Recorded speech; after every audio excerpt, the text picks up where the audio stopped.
Hey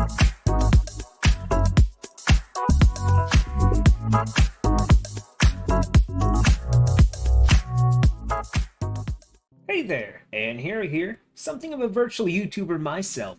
So, I had some spare parts around, and I was watching my friend Ginerva.exe make a Sonic the Hedgehog PC, and I'm like, black, red, some white with a dash of yellow, 1600 AF, RX 570, price to performance. I know, the ultimate budget price to performance build. Yeah, I know it's a stretch, but hey, a theme is a theme.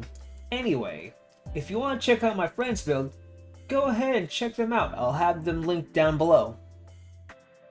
I've talked about these parts in the past, and you can check out the RX 570 video up there. First off, we bring the 1600 AF, basically a second gen Ryzen 2600 in disguise. 6 cores and 12 threads, this CPU can handle most tasks just fine, and should be great for budget workstation builds. This boy runs at 3.2 GHz and boosts up to 3.6 GHz. But like always, any good motherboard will help this bad boy overclock. It's quite an efficient chip with a 65 watt TDP, so if you're running the CPU at stock speeds like I am today, the standard box cooler AMD provides will keep this guy in check. The CPU is placed on an Asus TUF B350 motherboard and is quite robust for an older mid-range motherboard. I have 16 gigs of Corsair DDR4 RAM in dual channel, of course. Unfortunately, I can only get it to 2666 MHz, as the system won't quite boot anything higher than that. Once again, I bring out one of my 4 gig RX 570 Red Devils, which honestly completes the Edge black and red theme of this build.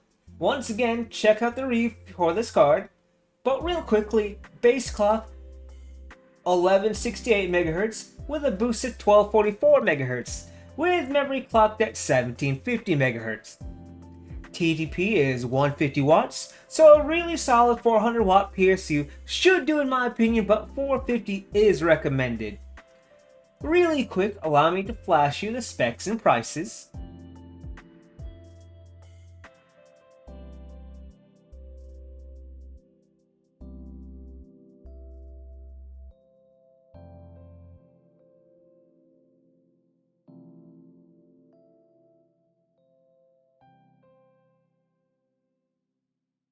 So the subtotal is around the 300 mark, and with shipping it's around 400. But overall, I think for that amount, the performance you are getting, it should be fine. So let's see what that ultimate budget price performance can do. Alright, like always, we'll do our synthetics real quick. Cinebench, for the multi, we have 7040, and with a single score of 968. Moving on to 3D Mark, Firestrike, 11,690 with Time Spy with 4,204, and for anyone who wants to know, PCMark 5,221. Alright, like always, let's get on with the gaming benchmarks.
So notes overall, I don't have anything truly noteworthy to mention, as these parts are still good and will play most modern games with at least medium 1080p at decent frames.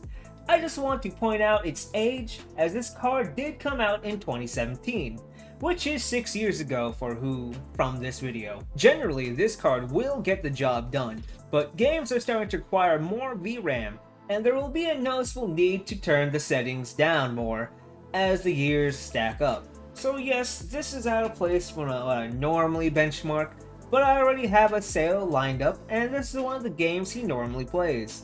I also had Street Fighter V lined up, but Afterburner didn't want to work for that. Alrighty, we've reached the end, and overall, like I've said earlier, this PC will get the job done and do amazingly for the price, as well as be aesthetically pleasing, I may add. Anyway, let me know down below if you have these specs or something similar, and how it's been holding up for you. I'm ManHero, see you next time.